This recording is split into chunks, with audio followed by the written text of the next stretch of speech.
Hello, this is Rose Diamond. I'm the creator of Tribe in Transition, and this is one of a series of short videos I'm making to explore the qualities, values, and characteristics of people who might identify themselves as being part of a tribe in transition. And this video is about the process of healing and holding and follows on from the previous one, which is about the soul journey. So, one of the vital aspects of the soul journey is the impulse to heal ourselves and to experience our wholeness. And the number one value of the soul, I would say, is to express our wholeness. And you might say, well, aren't we whole already? Why do we have to heal ourselves to become whole? And of course, essentially, we are whole. Our wholeness is already here. And yet, for most of us, for most of the time, that wholeness is obscured. We're not connected with it. It's a bit like the clouds that cover the sun. The sun is always there, but we can't always see it. Our wholeness is always here, but we can't always feel it, experience, and connect with it. So the process of healing is a process by which we come to be connected with our wholeness more of the time. And in that process, the key really is to experience all parts of ourselves, all aspects of ourselves, including all those aspects of ourselves which have been exiled, the parts of ourselves that have been socially unacceptable, the parts of ourselves that have been conditioned, culturally conditioned to repress and push aside and to tame.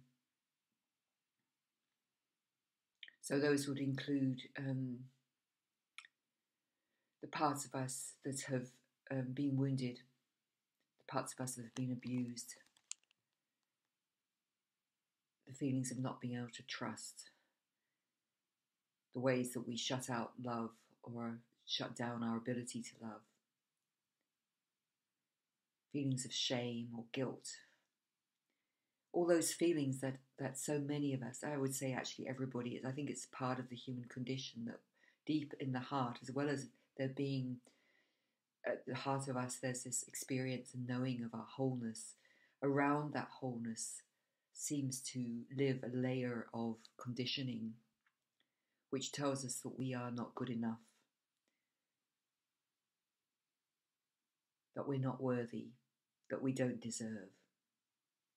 And the healing journey is the journey to discover, to see that layer of illusion about ourselves, to see all the ways that we've been taught that we are not good enough, that we don't deserve, and to liberate ourselves from those really deep conditionings so that our wholeness is revealed.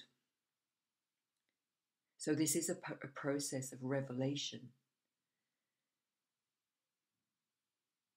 It's a process by which the truth becomes revealed. So we might call that process of revelation an awakening. We have momentary insights. My co-creator Woods and I used to call them magnificent moments of being, whereby the light breaks through the clouds and we see really clearly. Everything is revealed in its true beauty and harmony and love and truth. And our consciousness expands and our hearts expand. And we know, yes, this is it. There is more to life than the material reality. There's more to life than the keeping ourselves alive, keeping life going. There is this something beyond, which is beautiful and clear and true and good. And so we might see that, we might have moments of seeing that through spiritual practice or being in spiritual community or through falling in love, or moments in nature, of real beauty in nature, or giving birth, or being with someone we love in death, through art, through creativity, through music. There's so many many times in life that just lift us up into a higher, more expanded consciousness and a place of expanded love. And then what typically happens after that is that we contract. Just as we expand, we contract. So this rhythm of expansion and contraction is very much part of the healing process. The light, we open to receive more of the light. The light then reveals what is in the shadows of our being. And then we contract and we go back into dealing with, to looking at, to examining, to experiencing more fully what we have seen, or what's in the shadows, what is stopping us from experiencing more of this light. So in a way, it's revelation and redemption. What we're doing is redeeming from the shadows our power and vitality that's been suppressed and repressed throughout our own individual lives and through the centuries of human life, human evolution.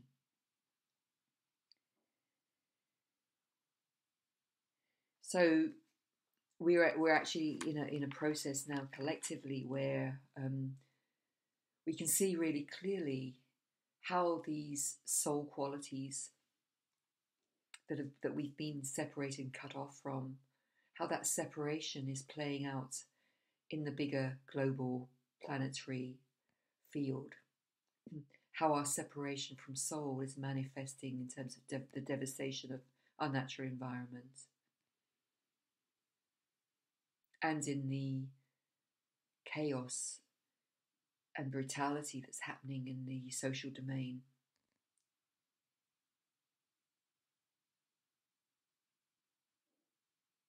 And so that revelation that's being made possible through the internet, through instant communications, showing us that what is on the inside is also manifesting on the outside, is precipitating more and more people into this journey of healing, so that we are now connected.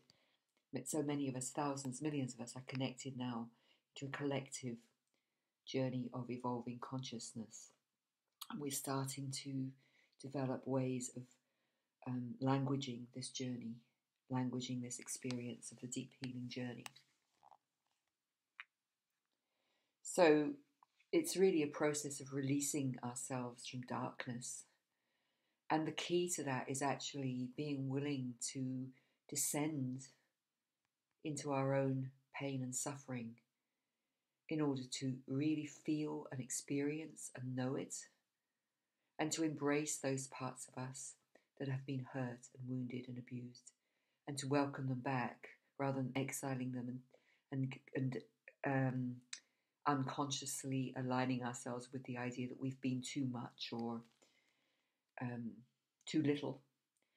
We now open ourselves to embrace and allow every aspect of our being back into our own community, into our own heart, with loving kindness and loving and forgiveness for self-nurturing. This is really the key. And it's this process that I'm exploring in my own work with the Sitting with Death program that I'm soon going to be launching.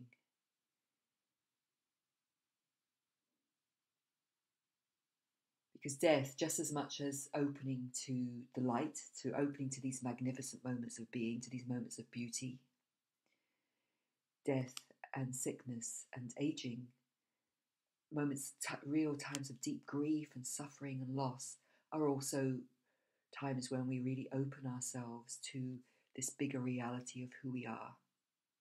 That was the journey of the Buddha.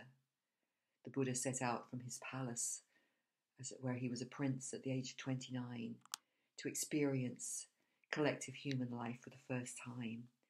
And he was devastated by seeing sickness, aging, and death, and that's what led to his own experience of awakening and enlightenment. And I think many of us are now, in our own way, experiencing that same journey, and that the way is not by trying to avoid our suffering, the way is by descending into our suffering and learning how to embrace it and hold it and contain it.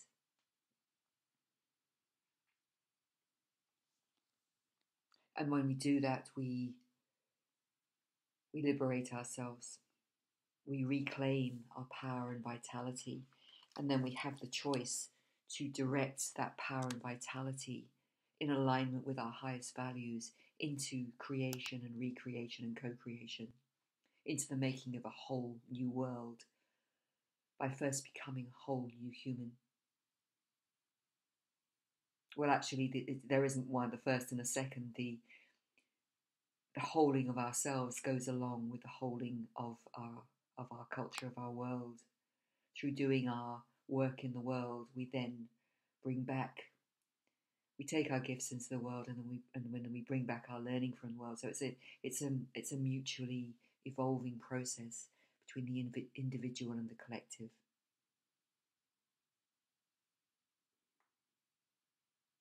So I think I will stop now, and if you would like to engage more with me, please come and join me on my Facebook page and in Tribe in Transition, and join in the conversation. I really love to hear from you. And these videos and all the materials I'm producing really are intended to be stimulus materials to open up some of these conversations.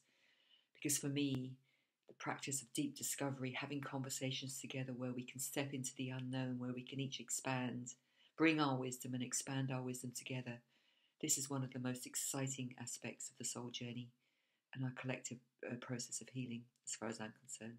So I really hope to see you and to hear from you. Thank you.